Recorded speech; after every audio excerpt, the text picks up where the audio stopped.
오늘은 맥주 감사 주일입니다. 맥주절은 보리 추수가 끝나고 밀 추수가 시작될 때 하나님 앞에 감사드리는 절기입니다. 아직 밀 추수가 끝나지 않은 상태입니다. 그런데 하나님은 밀 추수가 다 끝난 다음에 감사하라고 하신 게 아니라 이제 막 밀 추수가 시작되는 시점에 감사의 절기를 지킬 것을 명령하고 계십니다. 우리는 흔히 그렇게 생각하죠. 추수가 다 끝난 다음에, 좋은 일이 있은 다음에 건강 회복이 되고 사업이 잘 되고 자녀가 형통하면 그때 비로소 감사할 수 있겠다 생각하죠. 그런데 성경은 전혀 다르게 말씀합니다. 하나님 이렇게 말씀하시죠. 12절에 보면 너는 애굽에서 종되었던 것을 기억하고 이 규례를 지켜야 할지니라. 감사의 근거가 현재의 풍요가 아니라 과거 하나님이 행하신 구원의 사건이라는 거죠. 애굽에 놓여있던 자신들을 구원하신 하나님, 홍해를 가르시고 광야에서 만나를 허락하신 하나님, 그 하나님이 행하신 일들을 기억하며 감사할 것을 말씀합니다. 여러분, 모세는 맥주절을 지키면서 백성들이 단순히 감사의 제사를 드리는 행위를 뛰어넘어서 그 안에 담긴 영적인 의미, 달리 말하면 하나님의 은혜와 구원을 기억하고 감사의 마음을 가질 것을 권면합니다. 특히 너는 애굽에서 종되었던 것을 기억하라 이렇게 강조하는 것은 우리의 감사가 어디에서 비롯되어야 하는가 하는 것을 명확히 보여줍니다. 그건 하나님에 대한 기억입니다. 하나님을 기억하는 것이 감사의 시작이요 뿌리요 근거인 겁니다. 하나님에 대해서 기억하면 기억할수록 우리는 감사하게 된다는 거죠. 여러분, 기억하라는 말은요 단순히 과거의 사실을 떠올리는 게 아닙니다. 그 뜻하는 바의 의미는 훨씬 깊어요.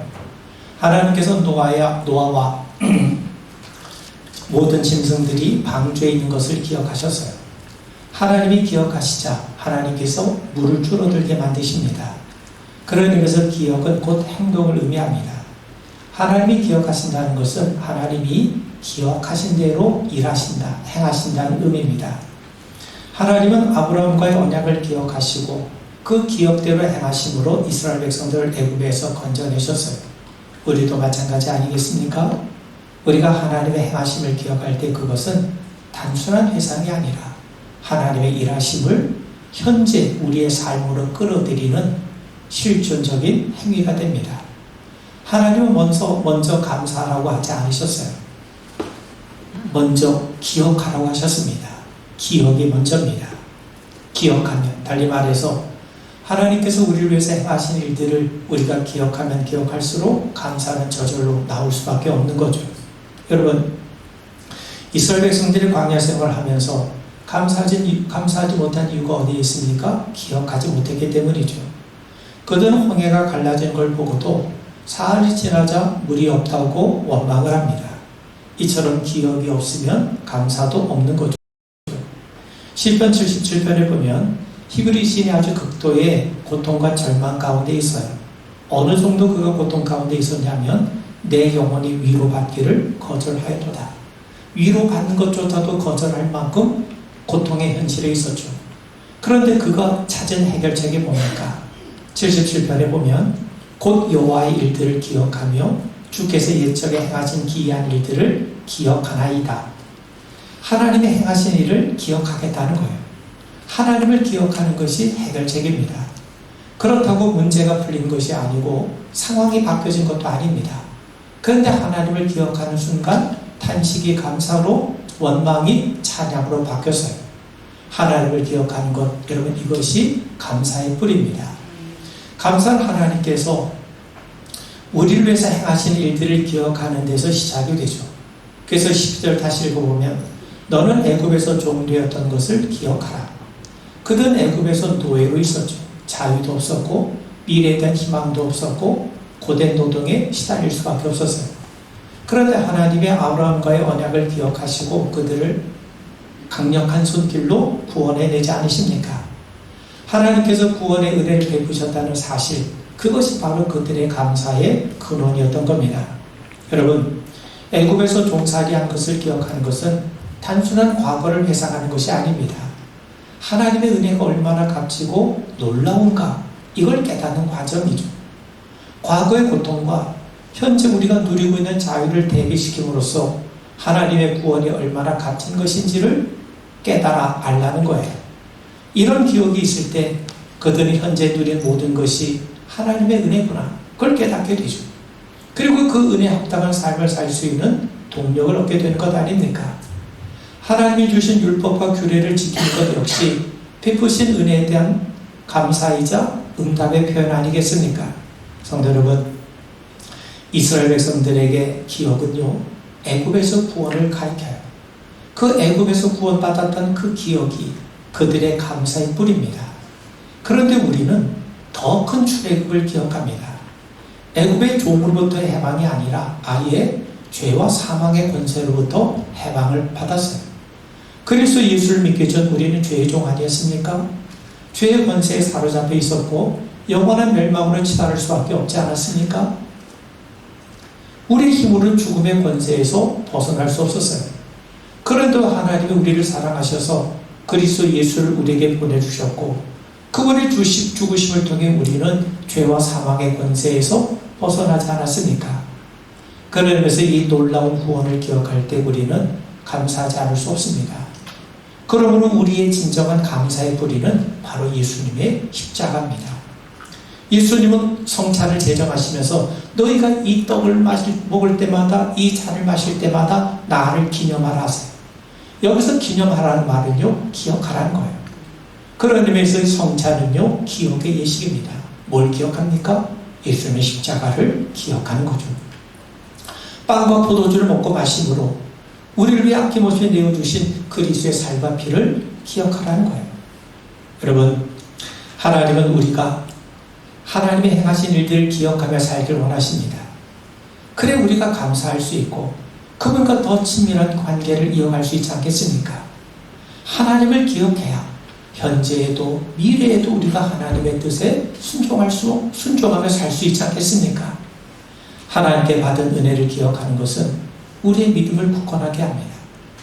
삶의 어려운 현실 속에서도 소망을 잃지 않게 합니다.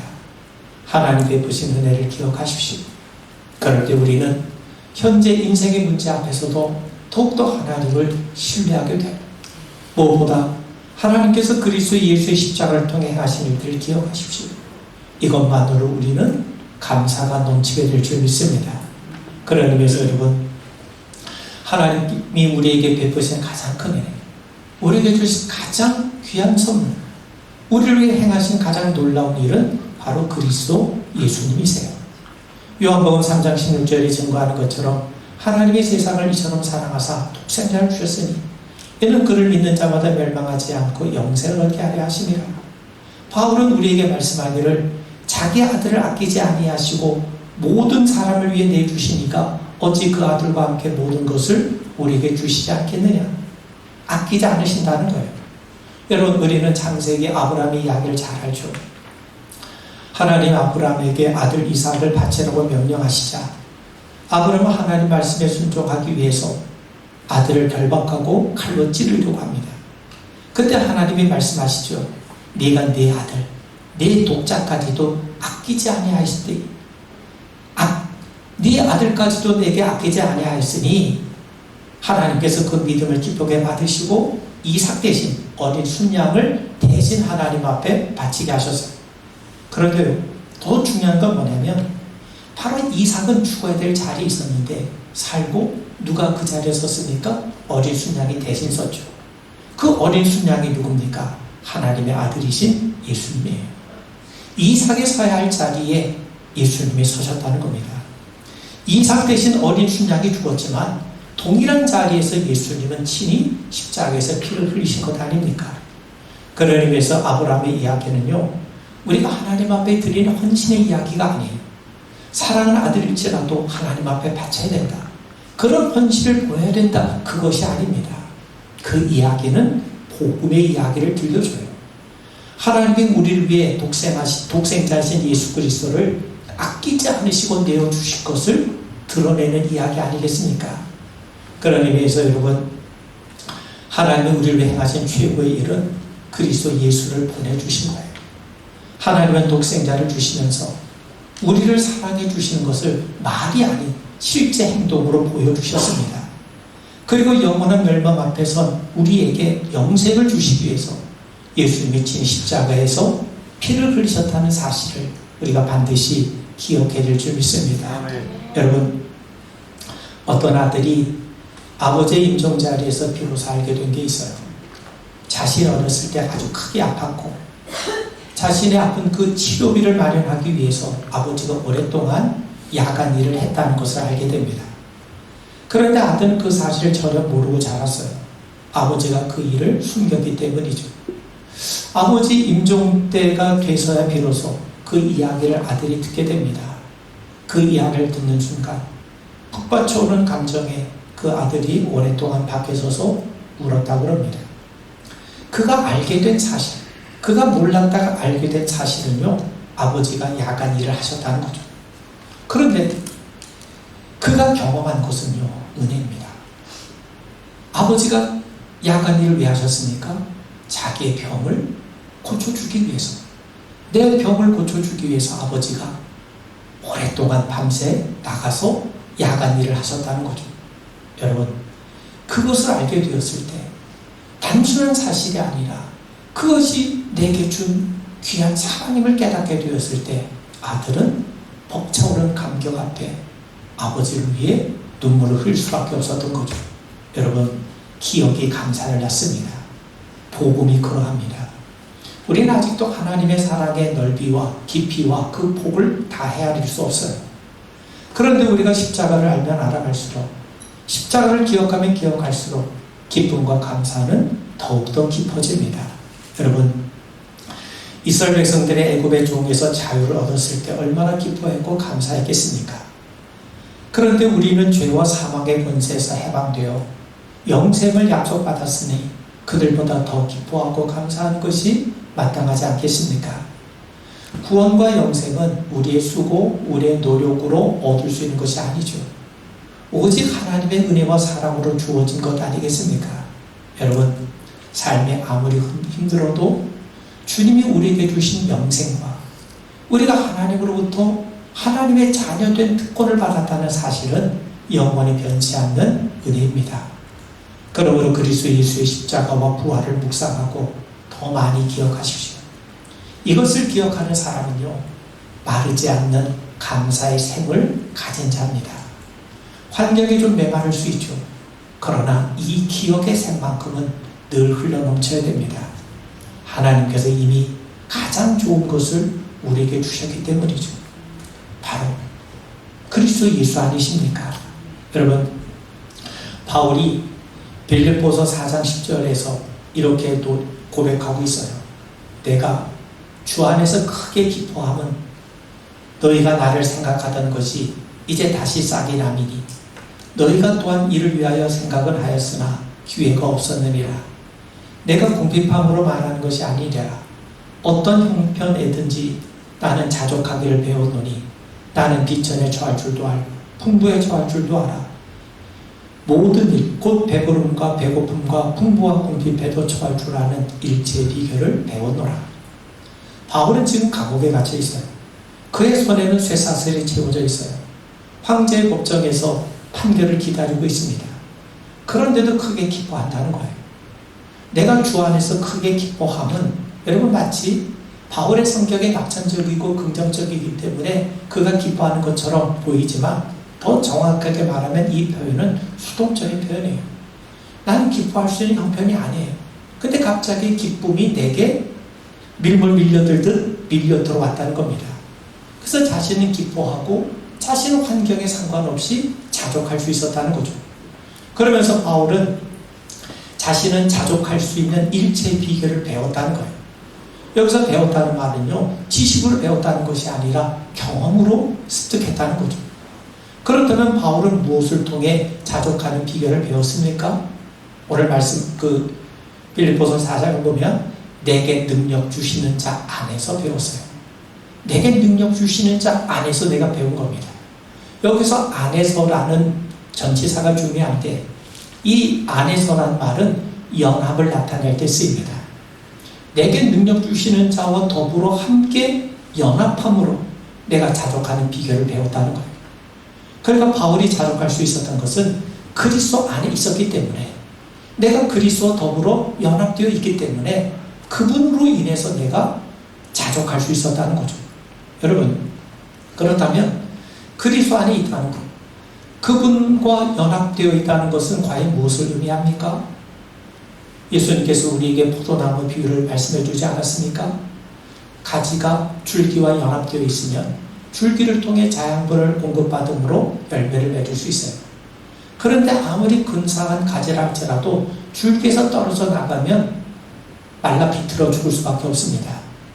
그런 의미에서 그리스도와 안에 있다는 말은 그리스도께서 나와 연합되어 있다는 거예요. 나와 함께 있다는 거예요. 그분을 통해서 끊임없이 내가 공급을 받고 있다는 겁니다. 그러니까 오늘 말씀의 근거에서 보면 그리스도와 내가 연합해 있다는 것은요, 내가 기뻐할 수 있는 기억의 근거를 내가 가지고 있다는 거예요. 그렇다면 무슨 기억을 갖고 있다는 말입니까? 여러분, 우리가 그리스도 안에 있으면, 우리가 그리스도와 연합하면 연합할수록 떠오르는 게 있어요. 뭡니까? 하나님께서 독생자를 내어주시기까지 우리를 사랑하신다, 나의 아버지가 되신다는 기억을 갖게 되죠. 그리스도 예수의 십자가에서 하나님과 우리 사이에 막힌담이 허물어지고 하나님과 우리가 서로 화목하게 되었다는 것을 기억나게 해주죠. 그리고 예수의 부활, 그분의 빈 무덤으로 인해서 영생을 약속받게 되었다는 것을 기억하게 된 것 아닙니까? 이런 기억들이 떠오르면서 바울은 감옥 안에서도 감사할 수 있었던 겁니다. 자신의 감옥에 처한 현실과 상황을 보면 감사할 수 없죠. 그런데 그리스도 안에 있다 보니까, 그리스도를 통해서 생각나고 기억나는 게 있다 보니까 감사할 이유가 넘쳤던 거예요.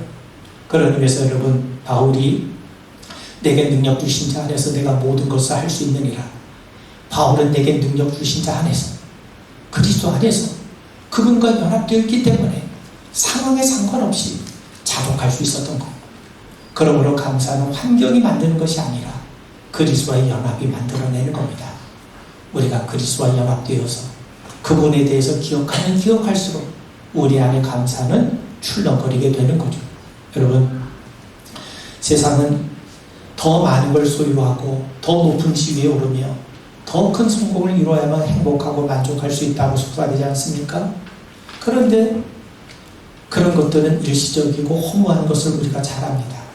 진정한 만족은 외부적인 환경이나 소유에 있지 않고 우리 안에 그리스도께서 임하시고 그리스도와의 관계에서 비롯되는 겁니다.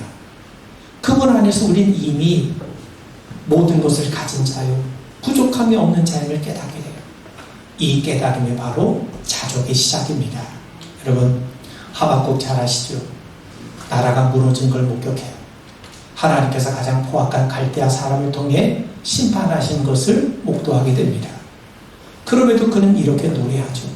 우리가 잘 아는 것처럼 비록 무화과 나무가 무성하지 못하며 포도나무에 열매가 없으며 감람나무에 소출이 없으며 밭에 먹을 것이 없으며 우리 양이 없으며 외양간에 송아지가 없을지라도 나는 여호와로 말미암아 즐거워하며 나의 구원의 하나님으로 말미암아 기뻐하리로다.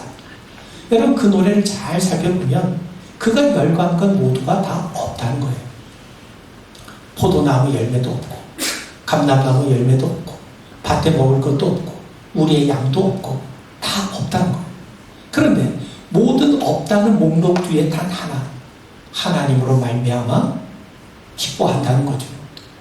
그가 처한 상황의 목록은 한결같이 아무것도 없다는 거예요. 저는 감사할 수 있는 근거가 아니죠. 그런데 그는 하나님으로 인해서 기뻐한다, 하나님으로 말미암아 감사한다고 노래합니다. 환경이 바닥을 치더라도 하나님으로 인해서 기뻐할 수 있다는 거죠. 하나님의 감사의 뿌리요, 근거요, 조건입니다. 그렇다면 여기서 우리는 묻게 돼요. 바울이, 하박국이 어떻게 그 흔들리지 않는 자리에 있는 건가? 그들 스스로 단단해진 건가? 그렇지 않습니다. 여러분, 그들이 모든 것을 잃어버린 그 자리에 그들 혼자만 있었던 게 아니에요. 그들과 함께 서 계신 분이 있어요. 그분이 바로 예수님이세요. 예수님은 십자가에서 옷도 벗겨졌어요. 명예도 추락했습니다. 심지어 하나님 아버지의 친밀함도 잃어버리셨습니다. 그래서 나의 하나님 어찌 나를 버리셨나이까 탄식하지 않으셨습니까? 그런데 가장 깊은 자리에 내려가신 분이 사흘 만에 다시금 일어나심으로 죽음보다 강한 생명을 여시지 않았습니까? 그 주님이 우리와 함께 하세요.